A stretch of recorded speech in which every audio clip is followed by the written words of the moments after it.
So here we are. Look at that graphic. June, the soul's call is our theme for June. And today's topic is lean into the discomfort. Lean into the discomfort. Next slide. Who wants to do that by a show of hands? Who wants to lean into the discomfort? Who wants to do that? Actually, Jen, you could take it down. So, when we say lean into discomfort, I think that the song that James and Julie sang is perfect. It's the perfect subtext to this topic, lean into discomfort. So we're kind of like on a theme, right? When I saw the soul's call as the theme for June, I was surprised that the first Sunday, which was last Sunday, Reverend Penny spoke about being pushed by pain. When I think about the soul's call, the word that comes to mind immediately is not pain, right? That's not the word that comes to mind, right? But we started with being pushed by pain. And Reverend Penny shared that she sits with pain, asking, what is it trying to show me? And Stacy guided us through that same process in her beautiful meditation. So I kind of view pain and discomfort as kissing cousins. They like to hang out together, right? And as they hang out together, they both are whispering to each other about us. They're talking about us. Pain and discomfort are always talking about us, right? Trying to get our attention. So I looked up the definition of discomfort. And the definition is anything that is disturbing or interferes with comfort. Anything that is disturbing to or interferes with comfort. And the origins of discomfort is discourage, pain, to sadden, and grieve. So I thought grieve was interesting, that grieve would be there, right? And when we think about our soul's call, and where we're not answering our soul's call, I imagine the soul kind of grieving a little bit. Because the desire of the soul is to be expressed through us, yes? So can you think of a time when you felt discomfort? Anyone think of a time when you felt discomfort? I see some hands, yes. Those of you who are watching us on Facebook Live or who will watch us later on, can you think of a time when you felt discomfort? We've all felt discomfort. We all have. I felt discomfort today, right? I felt some discomfort today. So sometimes our feelings of sadness and discouragement is really discomfort in disguise, right? I have a friend, whenever I speak to her, she tells me, I say, how are you feeling? She says, I feel kind of sad. I feel kind of sad. And maybe that sadness is some discomfort of something that is seeking to be expressed, right? Are we grieving our unexpressed true self? Is that what we're grieving? Our unexpressed true self? So have we become comfortable with not being who we are? Have we become comfortable with playing small or shrinking ourselves or dimming our light for whatever the reason? Have we become comfortable doing that? And what does it take to disturb that comfort? Something usually comes, right? When we think about our spiritual growth, when we think about the times that we have learned big lessons, they usually come wrapped up in a pretty bow of pain and discomfort. It's rare, it happens, but it's rare that we really get the lesson through things that are pleasant. right? We can, y'all. It's not impossible, but our human conditioning oftentimes have us experiencing those growth pains through pain and discomfort. So like Reverend Penny said, for many of us, it takes pain and suffering to wake us up. So Carl Jung says, there is no coming to consciousness without pain. And I'm really one of those people who believes comfort is kind of overrated. I'm not big on, comfort, really. It's a little overrated. And so a lot of times I feel most comfortable when I feel some discomfort because it keeps me alert and aware. It keeps me in a place of looking, of seeking, right? It keeps me from just going with whatever is happening. Discomfort keeps me a little bit on the edge. Yes? So I love the way that CSL describes this month's theme. Jean, you could put up that slide. They said, CSL said, who looks outside dreams, who looks inside awakens. The soul's call is this deeply intimate, challenging, exponentially powerful, and globally beneficial work we are invited to do daily. Globally beneficial because when any of us awakens, it affects and evolves the global consciousness. Thank you, Jean. So yes, awakening is uncomfortable, but we have a global responsibility to do so. So it's not just about us. It's about the world. It's about the world, right? It's about awakening to our work. It's about awakening to our work that the world needs. And I talk about this very often because what else is there to talk about? When you get down to it, what else really is there to talk about than us being the true selves that we are and expressing that in the world because the world needs it, right? Globally, global consciousness. Yes? So yes, it's uncomfortable, but imagine if the change agents of the world waited until they felt comfortable and waited until all the conditions lined up nice and neatly for them before they took any action. Imagine that. Just imagine that. Imagine if Harriet Tubman said, I'm going to wait until the conditions are perfect, like, good weather and certainty before she became a freedom fighter.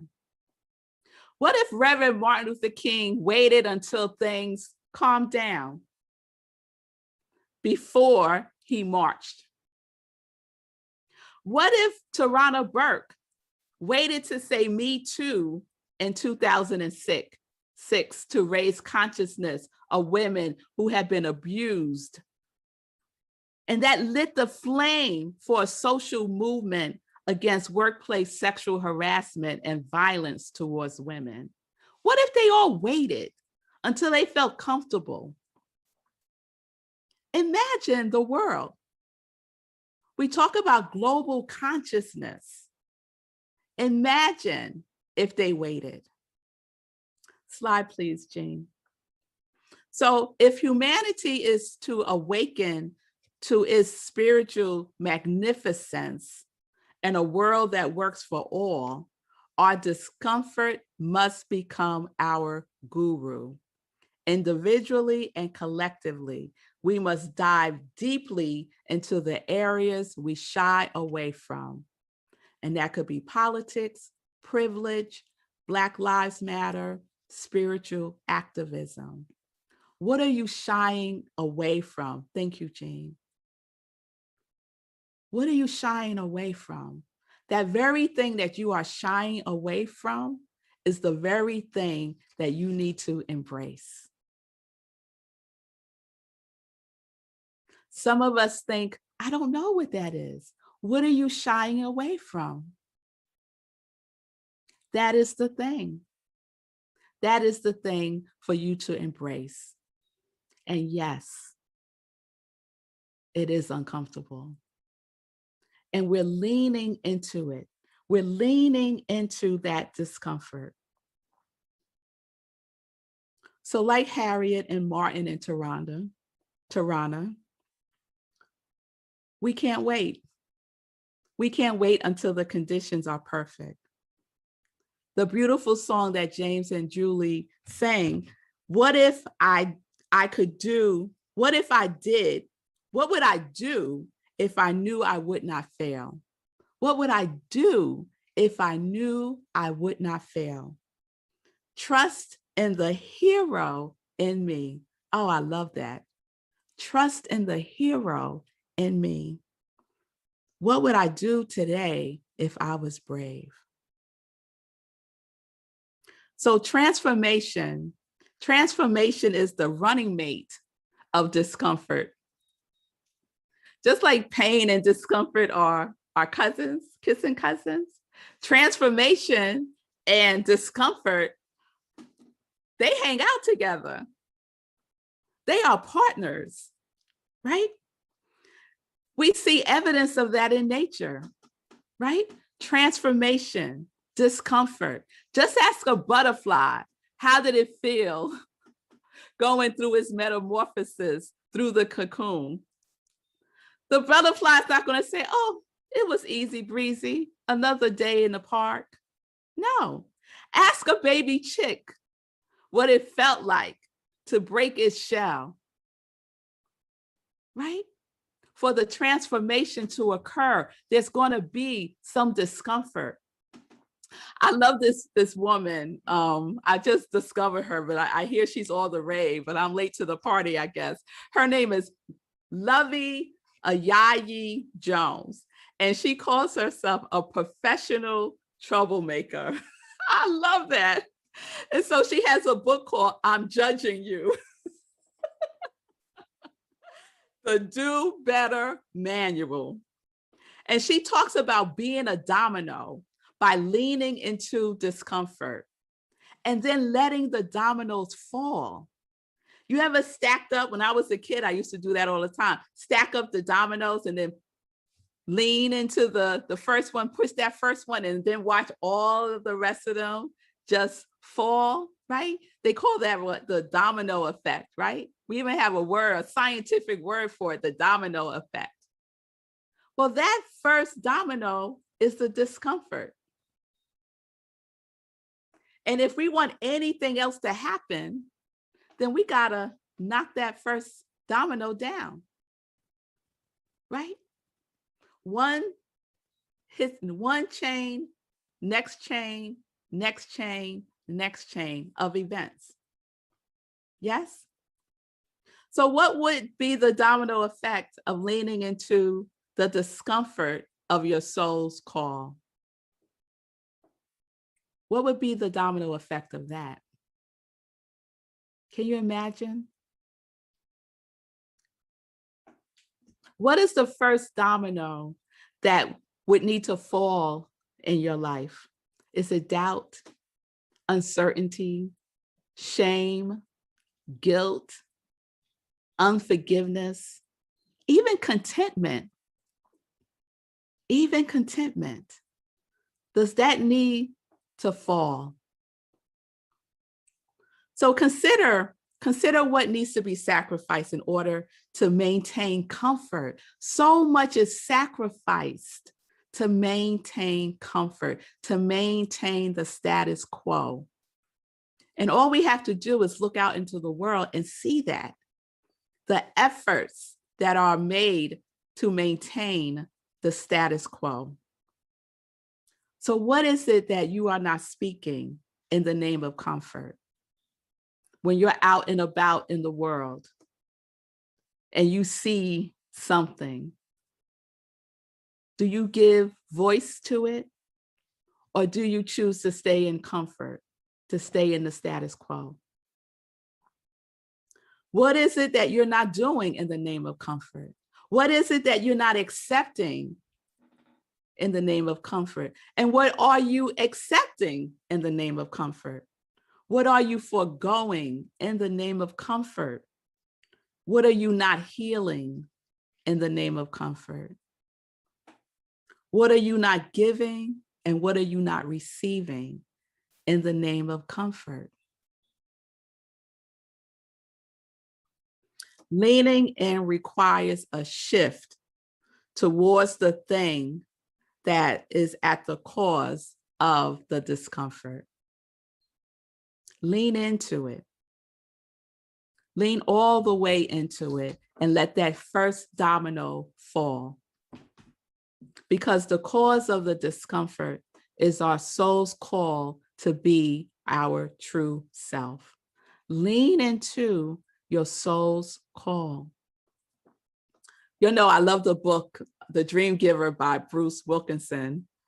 And it tells the story of a person named Ordinary who lives in the land of the familiar. And Ordinary wakens up one day from a dream about his gift, right? His soul called to him in a dream. And so Ordinary was faced with the choice to either stay with comfort, stay with that which is familiar to him, or face being uncomfortable, face leaning into the discomfort by going for his dream to give his gift in the world. And those of you who have read the book know that Ordinary chose to lean into that discomfort, to knock down that first domino. And by doing so, he was able to give his gift to the world. So are you living in the land of familiar? Are you willing to leave the land of familiar and comfort? Are you willing to leave? That's the most important question. Are you willing to leave? Not if you're ready. Because how often do we really, truly feel ready? Most of the time, y'all, I don't feel ready. I don't feel ready, right? And a lot of times that's where we stop. Oh, I'm not ready. So we stop. And then we go back to the land of the familiar. But all that is asked is that we be willing, right? Because, you know, ready is overrated too, y'all. Being ready is also overrated. So I read this book, Draw the Circle, a couple of months ago. And it's a 40-day prayer challenge by Mark Batterson. And I love that he has a chapter called Go, Set, Ready. And I just want to share a little bit with you. As we think about leaning into the discomfort, he writes, "You'll never be ready. I never have been ready, and I'm sure I never will be ready for anything that God has called me to do. This does not mean I haven't prepared myself. I worked hard getting an education, but I've come to terms with the fact that I'll never be ready for anything God has called me to do. And that's okay. God doesn't call the qualified, he qualifies the call." I love that. God doesn't call the qualified, he qualifies the call. There is an old adage, ready, set, go. We're all familiar with that, right? Ready, set, go. And I know it's predicated on the importance of preparation, but I think it's backwards. You'll never be ready. You'll never be set. Sometimes you just need to go for it. So he says the sequence of faith is this: go, set, ready. Go, set, ready. I think about Moses, right? Imagine if Moses waited until he was ready. Moses had some stuff with him. You know Moses, right? Yes. So Moses, he's the perfect example of someone leaning into his discomfort. Moses had a speech impediment. He wasn't an eloquent speaker, right? And so when God said, go tell Pharaoh to free my people, Moses was like, me? Don't you see I have a speech impediment? I can't go talking to the Pharaoh. I got to read this to y'all. So this is from the book of Exodus. Now, when the Lord spoke to Moses in Egypt, he said to him, I am the Lord. Tell Pharaoh, king of Egypt, everything I tell you. But Moses said to the Lord, since I speak with faltering lips, why would Pharaoh listen to me?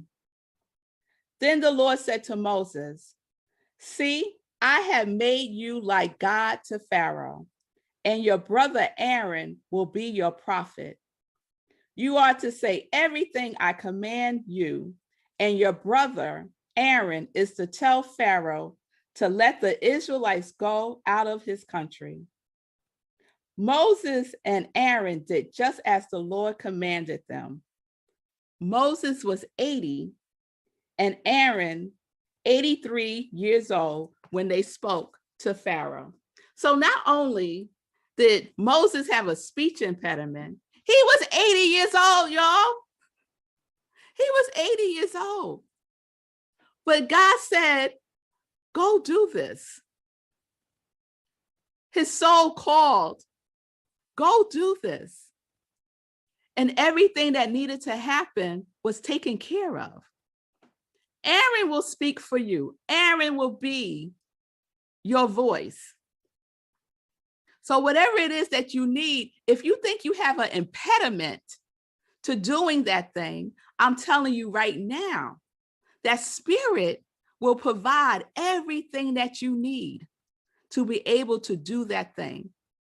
Maybe it's partnering up with someone else, like Moses partnered up with Aaron. We won't know because we still got that first domino standing there. We haven't knocked it down yet, right? So it's time for us to move. It's time for us to step into our divine assignment. We have no excuse, y'all. If an 80-year-old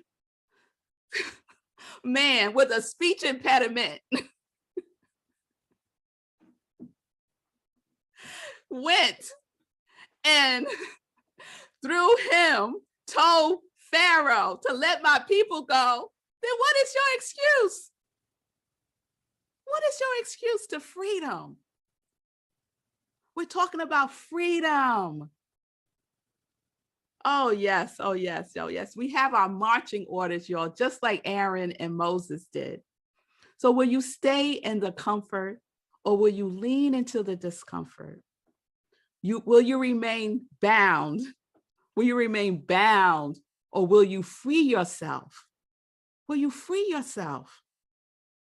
It's not easy to release the perceived comfortable security of the known. The known is quite cozy, isn't it? With the uncertainty of the unknown. There is uncertainty in the unknown, right? Slide, please, Jean. But W.H. Murray said, the moment one definitely commits oneself, then providence moves too. All sorts of things occur to help one that would never otherwise have occurred. A whole stream of events issued from the decision, which no one could have dreamed would have come their way. Oh, that's beautiful. Thank you, Jane.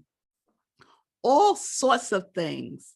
You knock down that first domino, and all sorts of things will start to happen that you don't know right now, right? But all it takes is making that commitment and knocking it down, knowing that providence is there with you. So we don't need to feel comfortable before we do that which is uncomfortable, right? Stop allowing whatever you see as your impediment stop you from doing what is yours to do and from answering your soul's call. I'll give you another example. So we got Moses, right? Freeing the people. And then we got me on roller skates. Same thing. So I went roller skating last week. I haven't been on skates in probably 30 years. But in my mind, I am like the roller skating goddess in my mind, right? I get to the roller skating ring, got the skates on. I'm there with some of my girlfriends. We're celebrating one of my girlfriend's birthday. And everyone is talking about how afraid they are to get on. Because we all grown women, all right? We all afraid to get on get on the skating ring to skate around. And so I'm standing up, and I'm feeling pretty good because I'm standing up on the skates, and they're all sitting down, right? No one has like ventured out there yet. And I'm watching the children go by on the skates, and they're falling and they're getting back up and they're, doing their thing. And I said, I'm going to get on this skate ring. I don't care that I feel uncomfortable and wobbly, right? Because if I just keep standing there looking at people skate around having fun, then I ain't going to go nowhere. I would have just been there with skates on, and that's it. Did I go to the skating ring just to put skates on and stand there? No. Did you come into this world with your gifts just to have your gifts and not share them? No, right? So I got out there on the skating ring, and I was not the skating ring goddess as I had imagined in my head, and that's okay. I only fell one time, and I got back up and I kept going around. But it was very uncomfortable. It was very uncomfortable. But the longer I did it, the more comfortable I became, the more confident I became. I don't think I actually ever became comfortable, actually. I just became more confident. I became more confident about it, right? And, we was out in Long Island. I found a skating ring in Yonkers. So I am about that skate life this summer. That's what's going to happen this summer, because I will be that goddess, that roller skating goddess that I imagine in my head. Oh, yes, I will. Oh, yes, I will. So it doesn't matter. Moses freeing, you doing what God said and freeing the people. Revmelissa at the skating ring, skating around. It don't matter. It doesn't matter what it is, big or small. In the mind of God is all one thing. It's all one thing. Just get moving. Just get moving. Go, set, ready. So Spirit has already given you the order to move. Are you willing to follow Spirit's lead? Are you willing to go, set, ready? Are you willing? So I love this author. She's a clinical psychologist, and she wrote the book, The Conscious Parent. And I was watching her the other day because she was talking about pain and discomfort. Her name is Shafali Tisabari, and I'm probably pronouncing her name wrong, but she wrote The Conscious Parent. Slide, please, Jean. And this is what she says about pain. I no longer see pain as something so dark and dire and disruptive, something to be avoided at all costs. On the contrary, I see it as not only as profound, but as inevitable. And not only as just inevitable, but as intrinsic. And not only just intrinsic, but vital. And mostly as one of the most powerful portals of consciousness we can have. Remember, Carl Jung said, there is no coming to consciousness without pain. It's profound, it's inevitable, it's intrinsic, and it is vital, and it is a powerful portal of consciousness. So it's time for us to lean into that, lean into the profound, lean into the inevitable, lean into the intrinsic, lean into the vitalness of life, lean into your consciousness, and answer your soul's call. So I want to close with this. You can keep the slides, the next one, please. So what can you use as some tools, right? Well, I have the perfect tool, y'all, Wi-Fi. Oh yes, we're going to use Wi-Fi to lean into discomfort. And Wi-Fi stands for willingness, intuition, faith, and integrity. The next slide, please, Jane. So willingness is about staying awake by staying connected to the source. You know, when your Wi-Fi goes out, what happens? If you're connected to the Wi-Fi and it goes out, what happens? You don't have any way to navigate, right? So let's stay connected to source, because then we'll have ways in which to navigate, right? Stay connected. And Michael Beckwith says, willingness takes waking up, because enlightened living is our priority in life. Next slide, is intuition. Stay tuned in.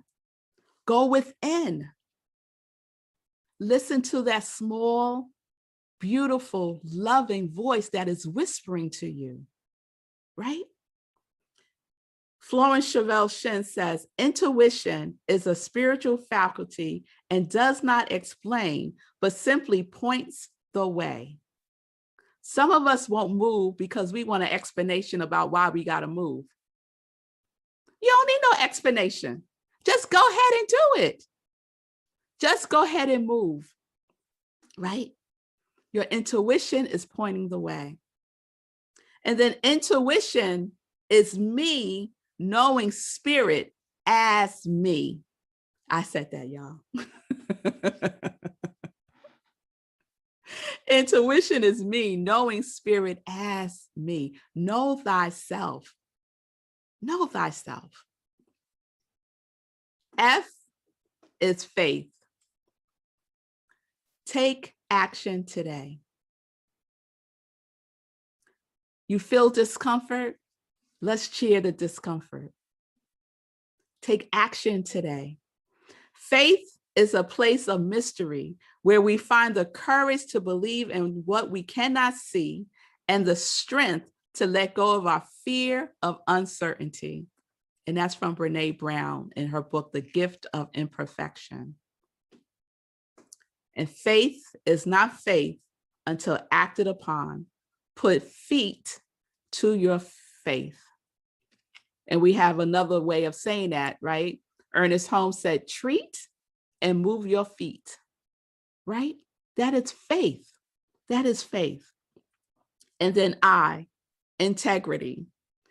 Be your true self by being true to your true self. Be your true self by being true to your true self. Integrity simply means a willingness not to violate one's identity. Who are you? You are an individualized expression of the divine. Don't violate who you are. Don't violate it. Knock down that domino. Answer the call. Do what is yours to do. It's a global consciousness. It's about all of us. All of us. So what you do matters. What you do is important. What you do affects everyone. So don't deny it any longer. Let's lean in. Lean into the discomfort.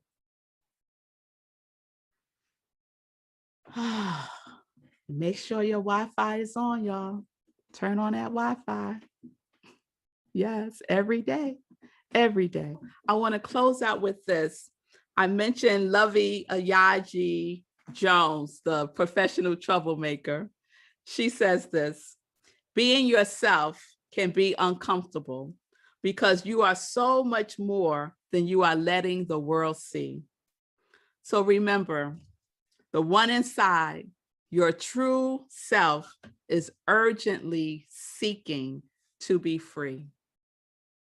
Peace and blessings, everybody.